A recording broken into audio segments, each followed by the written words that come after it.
Ang Biblia, klarong nagtudlo kanato bahin sa panahon sa ikaduhang pag-abot ni Jesus. Kuhain ninyog pagtulunan ang kahoyng igera, inig panglunhaw o inig panghumok na sa mga sanga ni ini, o magsugod na kinig pangudlot, masayran ninyo nga dool na ang ting init. Busa, inig kakita usab ninyo ni ining tanan, hisayran ninyo nga dool na ang panahon, o hapit na gayud moabot.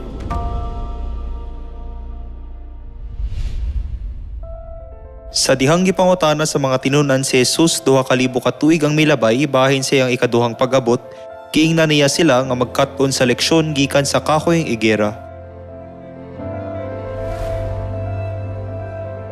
Ang rason nga noangay nato tagdon ang sambingay sa kahoyng igera tungod kay ang pagpamulak ni ini nagrepresentar sa panahon sa ikaduhang pag-abot ni Jesus.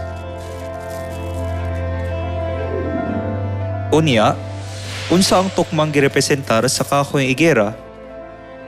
Ug kanusa malunhaw ug manghumok ang mga sanga niini ug magsugod sa pagpangudlot?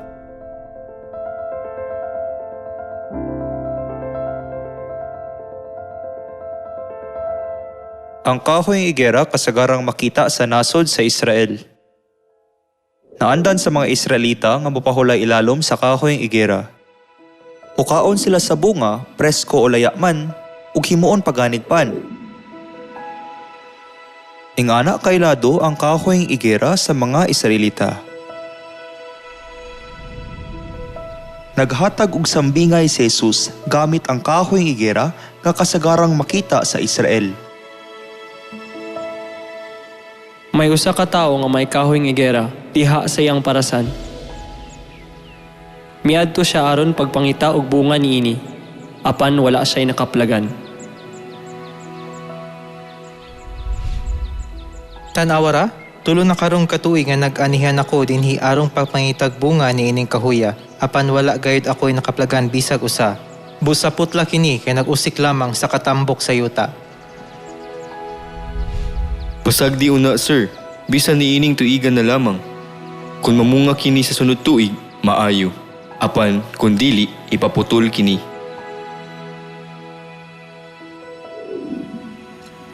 Putlununon ang kahoyng igera, kay ang tag-iya wala makakitag bunga niini sulod sa 3 ka tuig.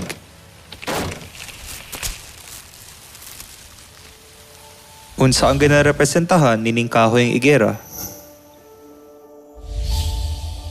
Ako ang Ginoo, ang Diyos sa Israel. Nag-isip sa mga taong nabihag ngadto sa Babylonia. Nasama ni ining maayong bunga sa igera ug kaluy-an ko sila.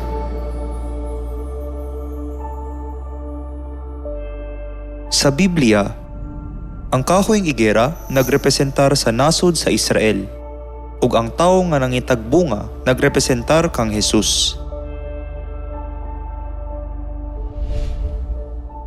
Sa tinuod lang, si Jesus nabunyagan sa edad nga 30 ug nagsangyaw sa bag-ong kasabutan sulod sa 3 ka tuig. Apan gisalikway ug nag-antos pa sa krus. Ang kahoyng igera nga pagaputlon kay wala namunga sulod sa 3 ka tuig.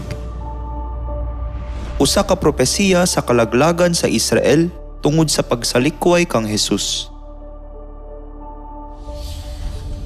Sa mga pulong ni Jesus, ang Israel gitunglo sama sa kahoyng igera nga nalaya.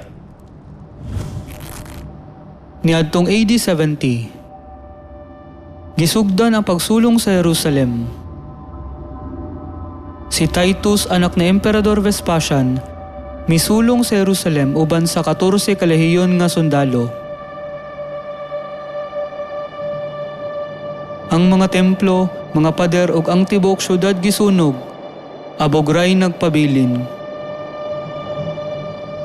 1.1 kamilyon ang namatay, 97,000 ang gipangbihag.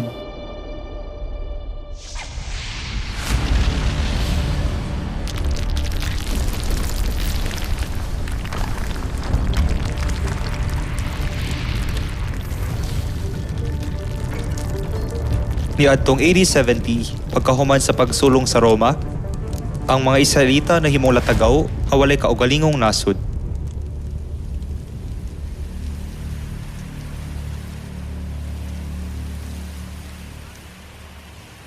Ang Israel nahimong igera nga nalaya sumala sa gipropesiya ni Jesus.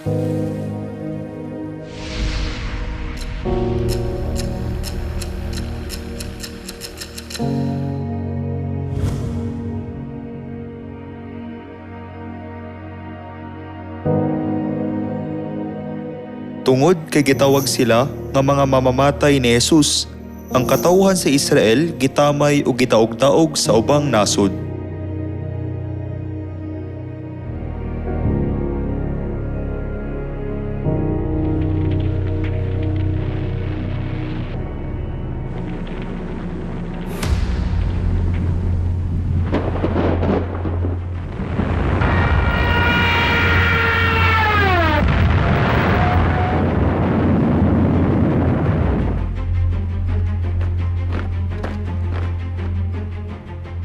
Na sinati pagani nila ang pagmasaker sa 6 kamilyon Hudyo sa ikaduhang kalibutanong gubat pinaagi sa mga Nazi.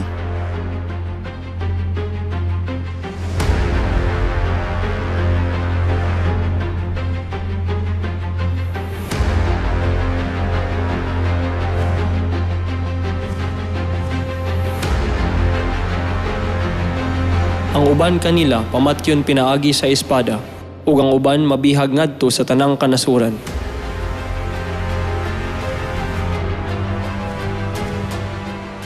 Unya, mailog ang Jerusalem sa mga langyaw, hangtod matapos ang panahon nga gitagal kanila. Kini nahiuyon usab sa propesiya ni Jesus. Apan, niadtong May 14, 1948, ang deklarasyon sa kagawasan gisinggit sa tibuok kalibutan.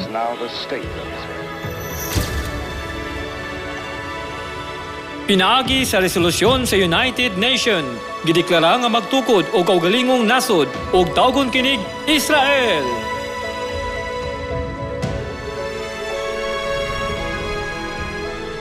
Ang mga Hudyo nga naglatagaw sa kalibutan sulod sa 1,900 ka tuig mibalik sa Palestine ug gitukod pag-usab ang Israel.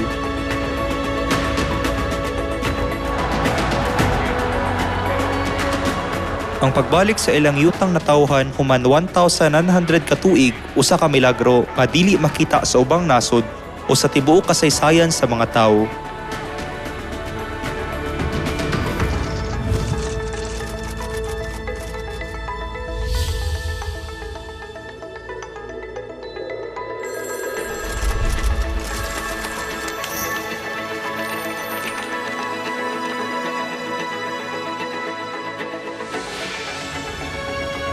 Unya unsa man ang katingalahang tuyo sa Dios sulod sa kasaysayan sa kagawasan sa Israel.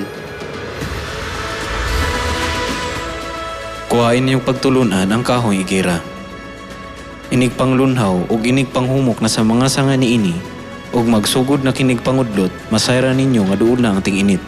Busa inig kakita usab ninyo niining tanan, hisayra ninyo nga duol na ang panahon ug hapit na gayod moabot.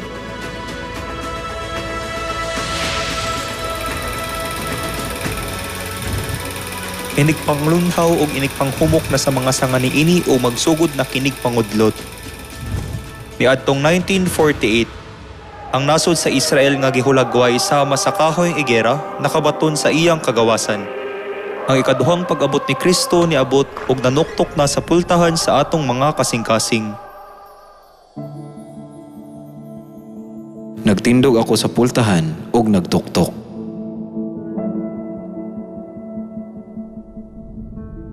Unya inig-abot niya, tultulan kamo niya sa tibuok kamatuuran.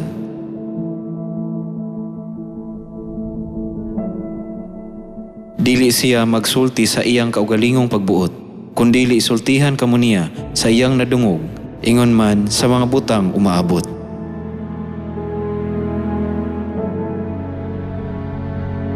Himayaon niya ako, Kayang ania kanako, iya man dawaton, ug isulti kaninyo.